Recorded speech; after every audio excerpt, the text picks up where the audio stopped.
how are you ever going to be present?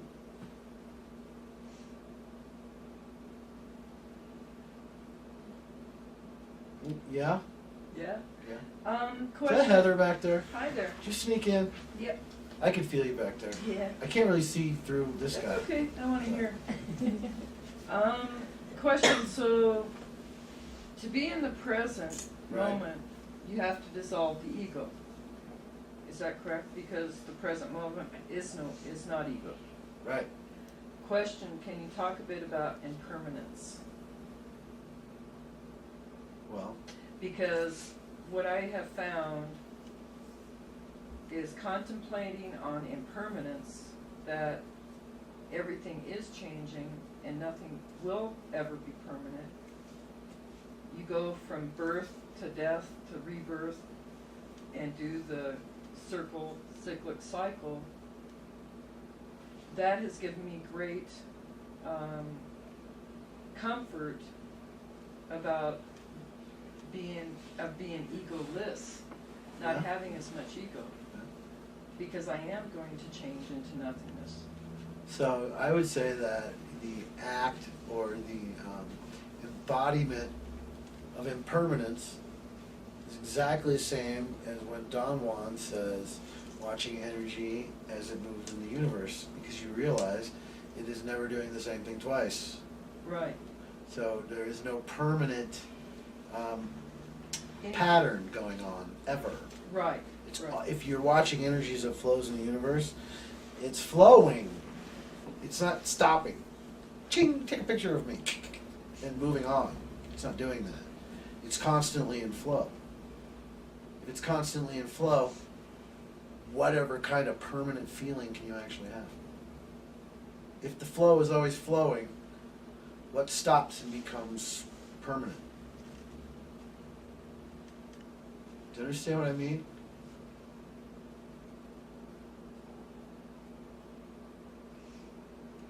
Permanent means you're going to feel this and it's not going to change.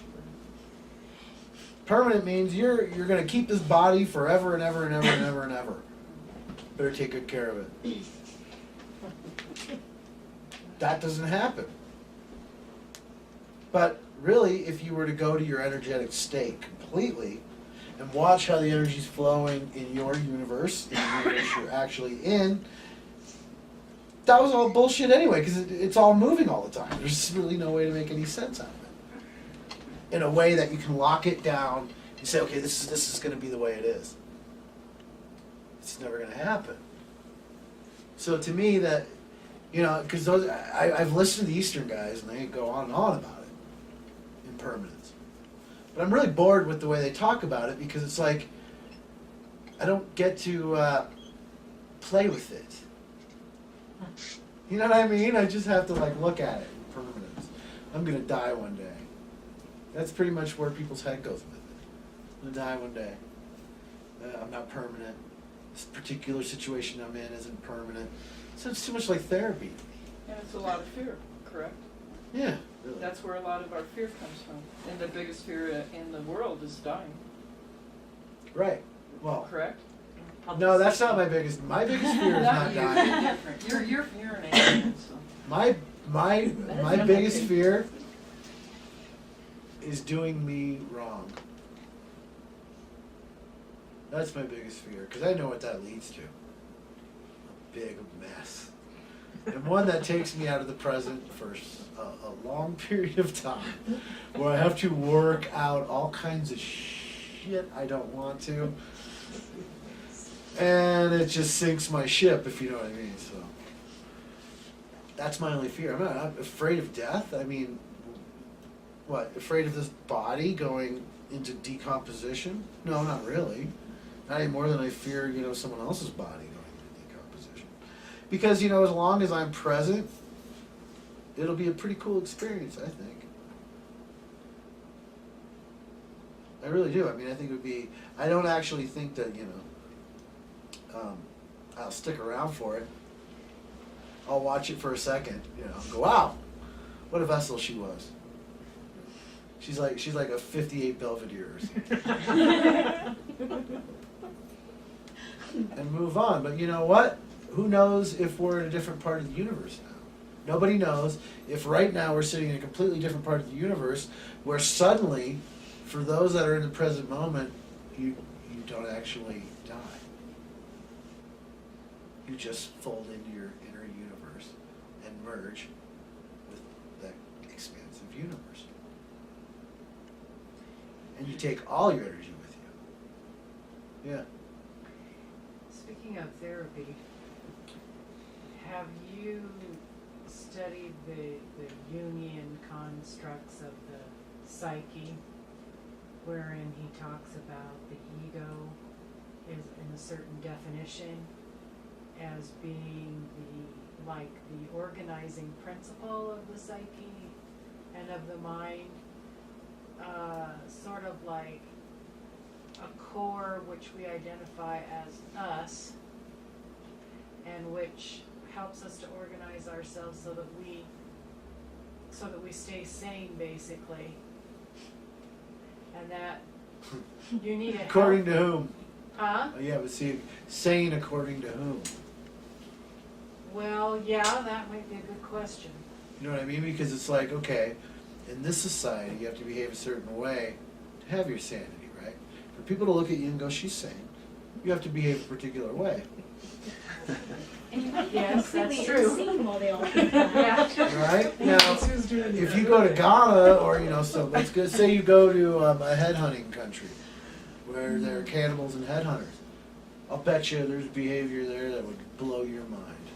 Yeah, That does not go Insane on for here, because them. here it would be considered insane. yeah. So yeah, is the ego the organizer? Of course it is. Does it organize our daily lives and all that? It sure does, according to the society we're living in, according to the paradigm we're The believing in. paradigm, yeah. Okay, so, because when you say that when we stay in the present moment, we respond to things according to who we are inside and not according to various influencing factors out here. Right. There has to be a we that we identify with, that we are responding from. And so, to me, that is a side of the ego. It's like I've always thought of it as a positive and a negative ego.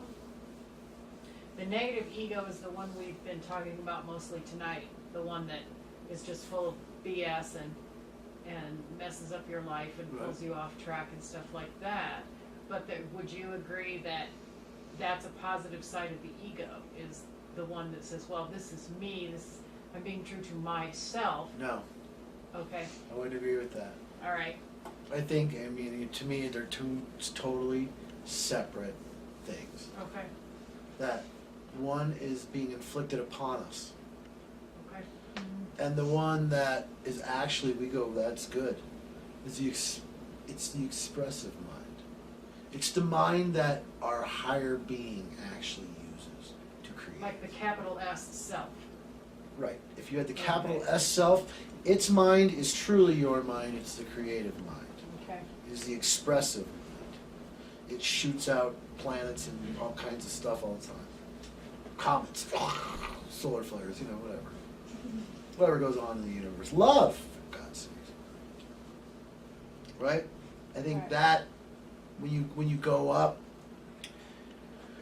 when you have enough, when you gain enough energy, when you're not leaking it out anymore, when you can stand in the present moment, bring the entirety of your being into it, and just sit with that and be in that, truly in that moment, right? That energetic that's flowing through there, it's expressive, it's not contemplative.